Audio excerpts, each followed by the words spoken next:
Beragam cara dilakukan untuk mengurangi bahaya pemanasan global, salah satunya adalah dengan menggunakan produk-produk ramah lingkungan atau berbahan organik. Seperti yang dilakukan oleh seorang pria di Jakarta yang memproduksi kertas dari pelepah pisang. Seperti apa? Ini dia liputannya.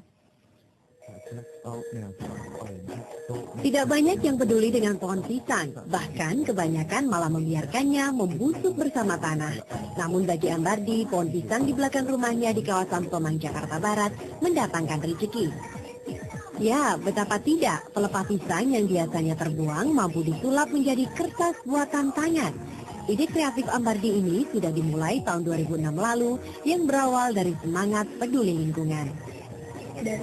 Awalnya ya kita pakai yang dari bahan kertas bekas, ya koran apa HPS gitu.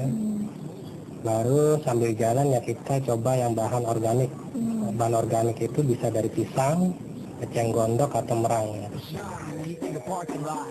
Pertimbangan lainnya, menurut Ambardi, kertas yang dihasilkan dari bahan organik ini memiliki kelebihan dibanding kertas yang didaur ulang dari kertas bekas. Kertas dari bahan organik cenderung lebih kuat karena adanya serat. Jadi awalnya misalnya ini mana nih yang misalnya kalau yang organik ya misal pisang, yang pisang itu kita yang dipakai itu gedeboknya, batangnya, baik itu kering atau basah ya, yaitu sama pelepahnya itu yang ke daun, jadi tulangnya, baik yang kering atau yang basah juga bisa. Yaitu kita cincang kurang lebih 2-3 jari, fungsinya supaya bisa masuk ke blender. Nah, udah dipotong gitu, kita rendam dengan bantuan soda api. Soda api itu fungsinya untuk pengurai serat, supaya misalnya di blender dia mudah terurai. Jadi direndam soda api kurang lebih minimal 6 jam. Itu kita blender antara 3-5 menit, sudah jadi bubur kertas.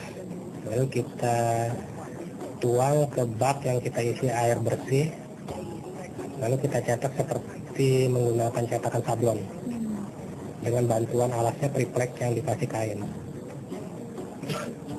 Lalu setelah kita cetak ya kita jemur kurang lebih antara, kalau panasnya terik gitu ya, 4-5 jam juga sudah kering. Mendaur kertas dari batang maupun pelepah daun pisang relatif tidak banyak menemui kesulitan. Kalaupun ada, Ambardi hanya kewalahan saat harus mencari bahan bakunya. Jadi kendala sampai saat ini, mungkin kalau misalnya bahan baku yang organik, seperti misalnya eceng gondok, mungkin kita susah ya, karena kita harus ke daerah yang pesisir atau yang banyak sungainya. Makanya itu kita saat ini kalau posisi kita di sini untuk yang organik, kita bahan bakunya banyak yang pisang. Karena lokasi ya, kalau kita lokasinya dekat sawah mungkin lebih bagus organiknya, lebih efisien itu pakai yang merang.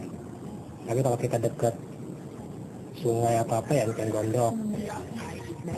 Kertas-kertas yang diproduksi Ambardi bisa langsung dijual kepada konsumen atau diaplikasikan ke dalam bentuk papercraft atau kerajinan tangan dari kertas seperti paperback ini.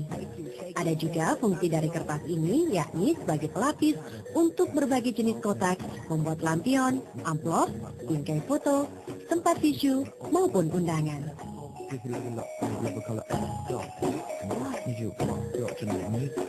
Dari kertas itu kan banyak turunannya, seperti lampion, saya ingin lampionnya itu bukan dari kertas ya, tapi dari bahan mentahnya. Jadi masih kelihatan serat-serat kasar yang dari masih sebelum di blender, pasti urayan-urayan benang gitu. Yang gitu. Jadi masih banyak turunannya. Jenis amplop pun juga masih banyak dimodifikasi. Jenis kotak juga banyak, bukan segi empat aja, ada bentuk hati, bentuk tabung gitu kan.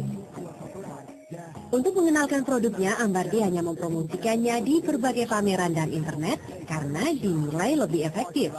Bagi yang berminat ingin belajar membuatnya, Ambardi juga membuat kelas privat loh. Bagaimana? Anda berminat? Demikian Yazilio Alvisa dan Ferdi Putra Pratama melaporkan dari Jakarta.